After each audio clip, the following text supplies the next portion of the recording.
What's up, MMA fans? Welcome back to MMA Action Hub. Alex Periera trains in the snow ahead of UFC 313. Before we continue, make sure to subscribe to help and support the MMA Action Hub.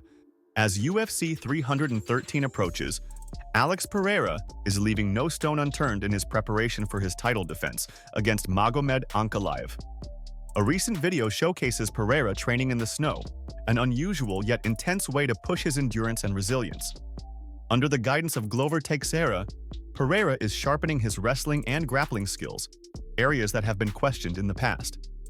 The footage has gone viral, with fans praising his dedication and others questioning if this unconventional training will truly help against a grappling-heavy fighter like Ankalaev.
In response to Periera's video, Magomed Ankalaev issued a strong message saying, "I hope you are ready to do this for 25 minutes." This statement highlights Ankalaev's confidence in his conditioning and wrestling ability, hinting that he plans to drag Periera into deep waters with a grueling fight pace. Many fans and analysts see this as mind games from Ankalaev, signaling that he expects the fight to last all 5 rounds, possibly testing Periera's stamina in unfamiliar territory. When asked about a potential matchup between featherweight champion llia Topuria and lightweight champion Islam Makhachev, UFC President Dana White was non-committal, stating, "There are still other possibilities. There's a lot of shit going on right now."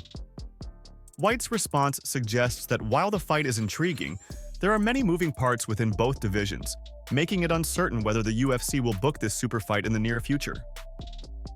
But is it safe to say that llia Islam is the fight that we're sort of working towards, or could he be fighting? There's still other possibilities, so there's a lot of shit going on right now. Yeah. Otherwise, I would have said. Former featherweight champion Alexander Volkanovski weighed in on llia Topuria's decision to vacate the 145-pound title. Volkanovski took the news in stride, saying, "Fair play to Ilya. See whatever's in store for him. I'll go do my thing." This response shows Volkanovski's professionalism and focus on his career path, despite the shifting landscape of the featherweight division. Dang. As soon as the first punch is thrown in this fight, the title is vacated. And we will announce what Topuria's next fight will be when we get it done. So, Volkanovski versus Lopez, headlining a badass stack card. We did have a date. As I said in the last video, I didn't know exactly who was going to be till not that long ago. So these decisions have just come not that long ago, with it being Lopez and Ilya moving up. So fair play to Ilya. Yeah, I'll go do my thing. Maybe we could just make a bigger fight after this. So we'll see what happens, see whatever's in store for him, let him do his thing, but I'll go win this title. Maybe we can make an even bigger rematch. Amid speculation that the UFC pressured llia Topuria into vacating his belt, Dana White cleared the air, stating, "It's llia Topuria's choice to vacate his UFC belt." White's statement puts to rest rumors of any behind-the-scenes influence from the organization, affirming that the decision was entirely in Topuria's hands. Otherwise, I would have said. Did he vacate the belt, or did you guys say, if you're moving to lightweight, then we don't want to hold up the featherweight division? No, he did that. He said, I've done everything I can do here. I'm ready to move up. And he vacated it. He said, I shouldn't be holding up anybody's opportunities. And, you know, it's always, I respect when guys do that. Diego Lopez said in an interview that the UFC are going to try and sort of stop double champs from happening in the future. Like, so if this case happened, you would have asked Ilya to give up the belt. I don't know if that's a rule, but is that something you'd rather see guys actually vacate rather than try and do both at the same time? Unless you think you can, you know, defend your title. Listen, if there's a guy that thinks he can do it and wants to defend both belts and has accomplished all these great things, I would have no problem with it.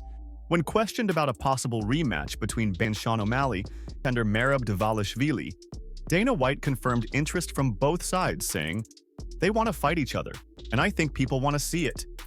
This revelation excites fans, as a rematch between O'Malley and Dvalishvili could be one of the most highly anticipated fights in the bantamweight division. The bantamweight division, you know, Sean O'Malley looking likely to rematch MERAB, right? And we just got the Sandhagen announcement too.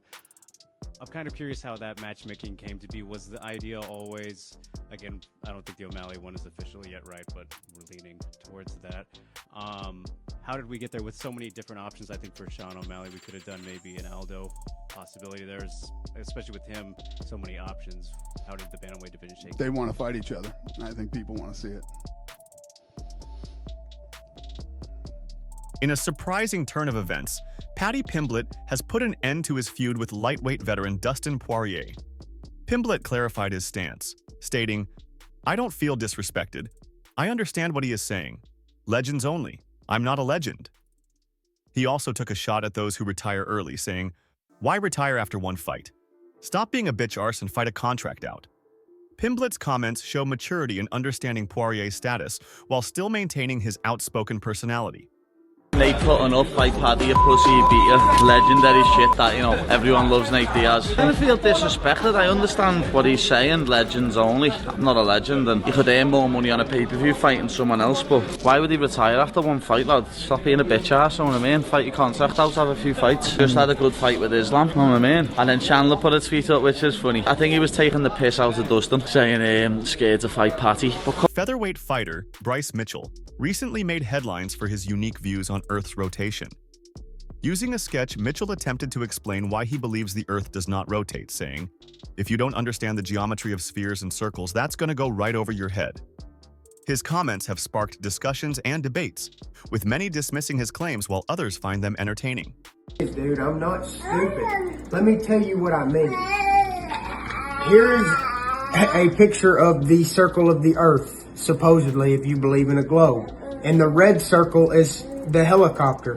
When the helicopter ascends above the Earth's surface, it now has a larger flight path around the Earth. As in, when the Earth, the inside circle, the black circle, does one full rotation, the red circle, or the flight of the helicopter, actually has to cover more distance to get back to the same spot.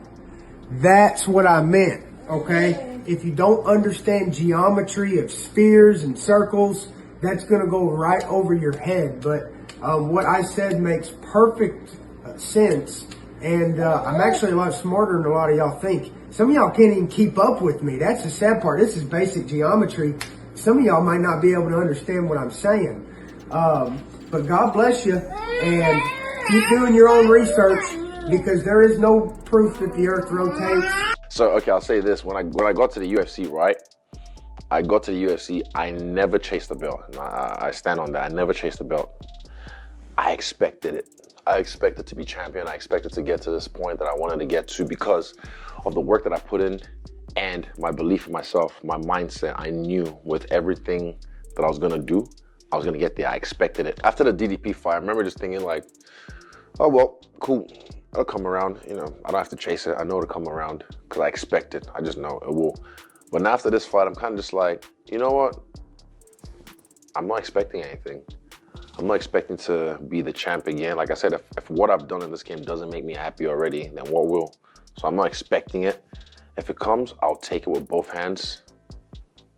both hands. But I'm not expecting it. I'm kind of just chilling. And again, living, training, doing well. And yeah, when it happens, or if it happens, it happens. But I'm just not expecting it.